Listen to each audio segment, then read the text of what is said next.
Ladies and gentlemen, hey, hi, how you doing? Welcome back to the channel. Thank you so much for stopping by. With the new Warzone and Black Ops 6 update today, we ended up seeing a brand new event drop, the Ballerina event from the world of John Wick. And with this, it's a pretty basic event, all things considered, little coin collection event, similar to several others out there where you go through, you get kills, you get eliminations in multiplayer or zombies, players drop coins, you can pick them up, redeem them for rewards. In Warzone, you go through, you open caches, they spit out rewards and coins, you collect those, you redeem them for the specific stuff. If you go through, you complete the entire event, whether you are a free-to-play player or a pay-to-play player, you can get the Essex Model 07, our brand new marksman rifle, which, you know, is very comparable to something like a carbine MK2 from Modern Warfare 2019, but it's actually got some potential if you know what you're doing with it. I wanted to talk about it a bit more today as like a weapon feature and break down some setups you guys might want to be using for it, because it's interesting. It's very different from almost all the other guns that we've got in the game. It is a marksman, obviously, by classification, but it really feels more so like an extended distance shotgun, if you will. So first thing I want to break down here is a tweet from COD. They do some awesome stat breakdown and data stuff on their website and good analyzation of you know, the weapon meta. And here's what COD's general description of this. So if you're wondering how this weapon performs in Warzone, I've gone through, tested a little bit in some private match and whatnot with this new marksman rifle in Warzone, the Essex Model 07. So technically speaking, this thing is a one-shot kill weapon. I think most players will probably run into circumstances where it is a 2 to 3 shot kill weapon, but if you know what you're doing, if you're very good with this style of weapon, it's got a lot of upside for a specific playstyle. So shots to kill, this is a one-shot headshot like many snipers will be.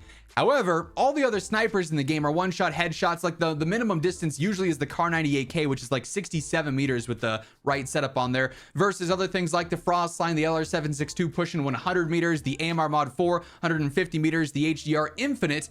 This one's a one-shot headshot up to 25 meters at its base, 34 meters with a long barrel on there. You could also use monolithic on that as well for what it's worth, and that should help out some, but it's not a long range option basically. So this is a marksman that you're going to want to focus on using almost exclusively in the close to mid range. This definitely is going to be a gun that's going to thrive on Rebirth or as a secondary on Verdansk, although it'll be a really awkward secondary. Now it is a little bit more forgiving. If you're hitting chest shots and higher, it can actually two-shot an enemy up to about 80 meters. However, if you're hitting anything under that at all, it's going to be a 3-shot kill at any range, and that's where it gets really unforgiving, because this is not a fast firing weapon. It's a lever action, so if you miss a shot, your TTK goes from super competitive high potential to falling off a cliff to the point where you're probably going to lose the fight.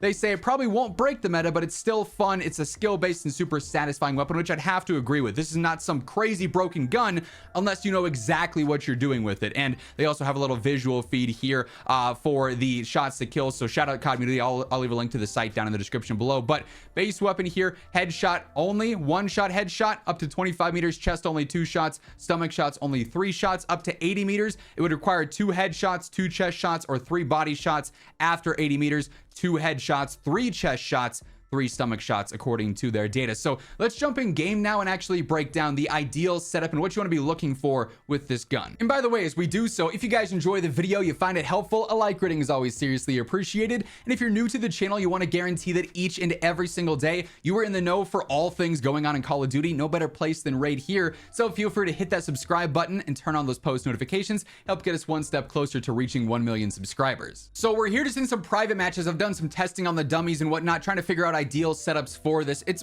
mostly a straightforward weapon. Like I said, you aren't realistically using this thing in any kind of competitive fashion beyond roughly 40 meters at max. Even then, that's where things start to get a little bit weird. So I want to talk about a 5 attachment and then an 8 attachment setup here in general. So first up, the irons are all right. If we were to go into the firing range here, the irons aren't terrible, but you might not be super accurate with them, especially as someone's moving. So definitely not something I'd recommend outright using an iron. So instead, you absolutely have to go for an optic, and this is where preference is going to come into play a lot. You're only fighting, you know, ideally, this gun is ideal in its first 40 meters, really 35 or whatever our max range ends up being splitting hairs. We put more attachments on it depending on what you're using. But close range, something like an Oturo red dot might work really well. Something like a Jason Armory 2x might work really well as well. It's not too zoomed in. You can still see up close.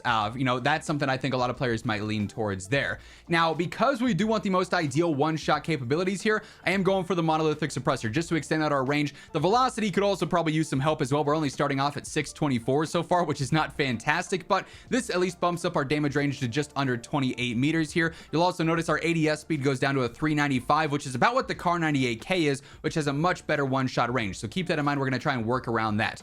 For the barrel, this one's obvious. We want long barrel on here to extend out our damage range even more. So this bumps us up to 37 meters. So that'll be our one-shot headshot distance, as we can see there by the damage graph. 330 to the head at 37.7 meters. Beyond that, it'll be a 2-shot minimum regardless of where you're hitting. But if you hit 2 chest shots, that's also going to take you out there. For a 5 attachment build, next up, I'd also be going for the quick draw laser, getting us the fastest ADS possible here. At 305, that's not going to be too slow. Faster than all the realistic snipers, although again, those are much more so meant for long range, but that's not too terrible. You can absolutely get by with that. I also really like the stripper clip on here, which is going to help out with our ADS speed as well, and a faster reload. We still have 6 bullets per mag, which I think is going to be sufficient in most cases, and it helps out with our ADS speed, gets that down to a 290, which is pretty solid all things considered. So for a 5 attachment build, that's really what I would be running here. Jason Armory 2x, monolithic suppressor, long barrel, stripper clip, and then the quick draw lever. And you can see when we're here in the firing range, ADS is not too bad. There is some sway there. You'll definitely notice it as you get further out, like the 50-meter target there that we can't one-shot anyways.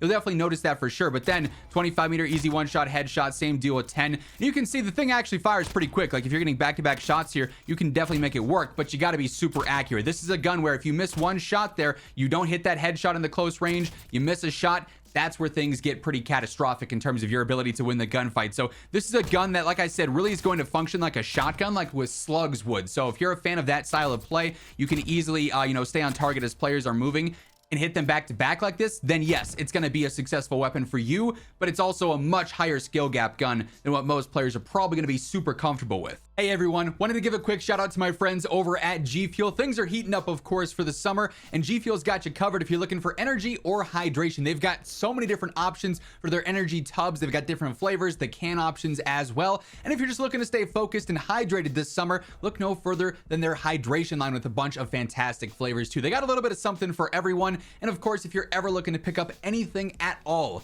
from the G Fuel site, be sure to toss in code Immortal at checkout and you'll save yourself some cash. Link for that will be down in the description below if you're interested. But then if you want to upgrade to 8 attachments, you can make it a little bit more consistent here. For a stock, you certainly have some options. There is also the cutoff stock, which gives you attack stance spread, a slightly faster ADS. That could be something you absolutely could mess around with. It could be pretty convenient there. Infiltrator stock, because this is an ADS dominant gun, I think is going to be really solid for that better strafe speed there. So that's definitely one I'd run in this situation as well.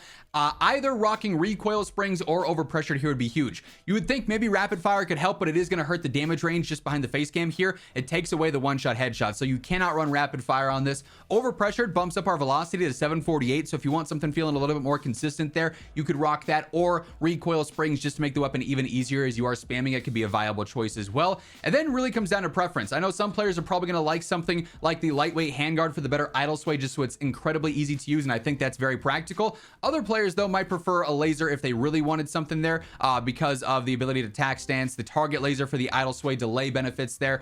You could use that if that's more your style, but truthfully, I think this is probably the ideal setup for an 8 attachment build, but most players will probably opt for a 5 because you're going to want a backup gun with a weapon of this style. But that being said, that is going to wrap things up for this video. Hopefully you guys enjoyed. If you did, be sure to drop a like on it, and of course, if you're new here, feel free to hit that subscribe button, turn on those post notifications so you can always guarantee you're up to date with everything going on in COD. But once again, thank you so much for tuning in, and until next time, take it easy, have an awesome rest of your day, and I'll catch you later. Peace out.